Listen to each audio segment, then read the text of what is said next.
Welcome to Strip Cover Lit. I'm Adrian Fort. And I'm Dalton Gentry. And we are here to resurrect a series that was once a staple of Stripped Cover Lit and is still our second most populous playlist. Look at that. This is something we haven't done for many months. We let this one go. Yeah. But we decided, hey, let's throw it a bone. Let's see if it can be resurrected from the depths. This is the 6 list. Yes. So if you're a long-time subscriber of this channel, you're going to be familiar with this format. If you've gone through our library, you're going to be familiar. If not, today we are going to be giving you 6 non-required readings for college that you will profit from having read.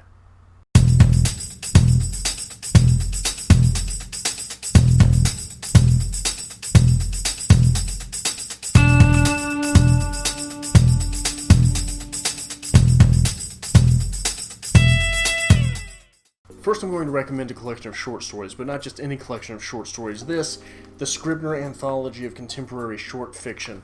50 North American short stories since 1970. This is the revised and updated 2nd edition. Listen to the list of authors included. Charles Baxter, who sucks. Amy Bloom, T.C. Boyle, Robert Olin Butler, Junot Diaz, Stuart Diebeck, Richard Ford, Mary Gateskill, A.M. Holmes, Mary Hood. This is just some of them. This isn't even all of them. Jamaica Kincaid, Jhumpa Lahiri, Joyce Carol Oates, George Saunders, who is, in my estimation, the king of the contemporary short story. There are so many great short stories in here, but the greatest thing about this short story collection is that these short stories are so diverse that by the time you're halfway through the next short story, you're realizing some of the themes from the last one.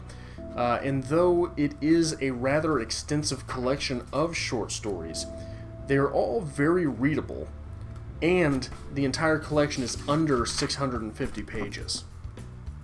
Naturally, I have to do things completely different from Adrian and take a more thematic approach to this, so I don't have 3 specific novels, books, whatever that you need to be reading, because I say, hey, dear viewer, make your own decisions. Let me just guide you along the process, because I'm the nice one in the relationship here. So first and foremost, you should definitely be reading a book of poetry that you have not experienced before. If you're going that route, I do suggest the Spoon River Anthology by Edgar Lee Masters. I just got a copy of this for Adrian last week, but this is one of my favorite books of poems that I've only encountered once in my academic career, and that was actually pre-college. There's a lot of value and worth here, but what I've always found interesting is even in literature classes, you are very rarely exposed to poems, unless you're taking a poetry class.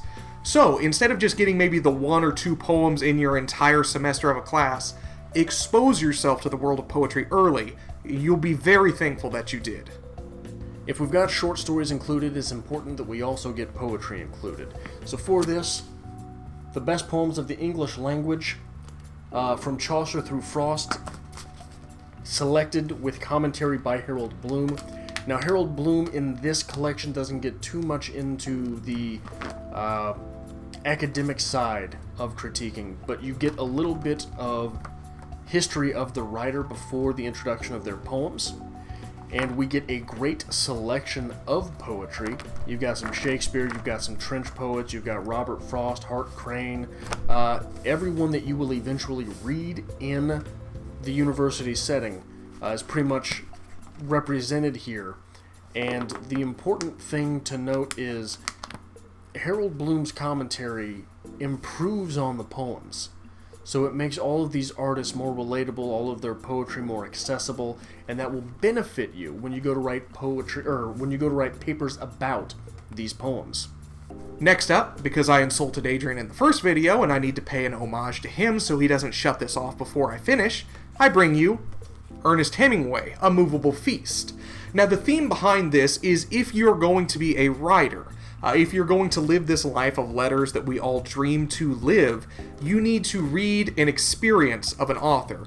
Pick up any book about an author's life. Stephen King on writing, Movable Feast, Ernest Hemingway coincide a little bit. But immerse yourself in the author's world. This here, you're going to be exposed to Hemingway when he was writing in Paris, with Gertrude Stein, with F. Scott Fitzgerald. And if that doesn't inspire you, and if that isn't clicking something in the back of your writer's brain, I don't know what is. Now, last, I would like to say that you should have Emily Dickinson, a Folio Society collection, but I have that and you don't. So, instead, we're going to go with On Writing, a book by Stephen King that is half memoir and half on the craft of writing, if you couldn't tell from the title. This book makes writing sound not only accessible and fun, but it reminds you how necessary it is in your own life. And you're hearing from a guy who has sold more books than God, and if there is anyone in the contemporary world that it is maybe important to listen to about the craft of writing, Stephen King would be a decent bet. Finally, my last theme for a required book that you should be reading in college is read a book on your craft. Now, normally we'd go probably the writer's craft here, but a lot of people are readers, and they're not really heavy into the writing. So I have the Curiosities of Literature, this being by John Sutherland. This is a book of just idiosyncrasies and curious things, factoids and trivia about the world of literature, about authors, things to immerse yourself in the craft. Now, if you wanted to go a more technical approach to this, you could definitely pick up a craft book, especially if you're looking at something like writing. But for literature, this was a little bit more difficult to find something. So this would be my suggestion. Now, let's say you've stumbled across this channel, and you're not a reader, and you're not a writer, you just like listening to us talk, that's wonderful. Pick up any book that is about your passion and about your craft, because that's what you should be going to school for anyway, is something that you really care about. And immerse yourself in that. Not just the people involved, but everything it represents and what it does. Read about what you want to do in your world. So that's it. That's it. That's 6. I went the thematic route. I feel good about that. My book of poetry is better than yours. You do not diss the Spoon River Anthology. I bought you a copy of that last week, young man, and you will enjoy it. I will, and this book of poetry is better than that. My book about the craft is better than yours, which you chose doubles as a book about a writer's life. You chose the writing craft. I chose the literary craft. I will not say that a book about Stephen King's life is better than a book about Hemingway's life, but I think that it has just as much respect in certain portions of the writerly community as yours. But I also have my Scribner, which you don't have anything to even match up with. I just like to point out that anytime we do a 6, this is why we got rid of the 6 list, because I'm like, here are my 3, and you're like, here are my 3, and I'm like, all right, let's talk about it, and you're like, no, yours sucked. Let's talk about mine again. Okay, we'll say something positive. Say something positive, then, if you don't like all of the negativity. I gave you a Hemingway.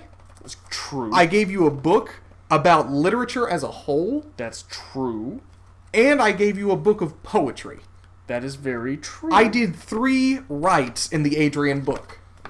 And you still shot them down. Right. I didn't shoot them down. I'm just saying that mine is better. So if there's only 3 books that you're going to get, make sure that it's my part of this list. Are you going to read something, or can I give the card? You go ahead and you give the card. If you like this kind of thing, make sure you hit the subscribe down below. If you like this format of video, give it a like. Let us know if we need to continue with the 6 list, or if they need to just go back to antiquity where they belong. You can also let us know on Twitter @StrippedCover if you like this, and on Facebook @StrippedCoverLit.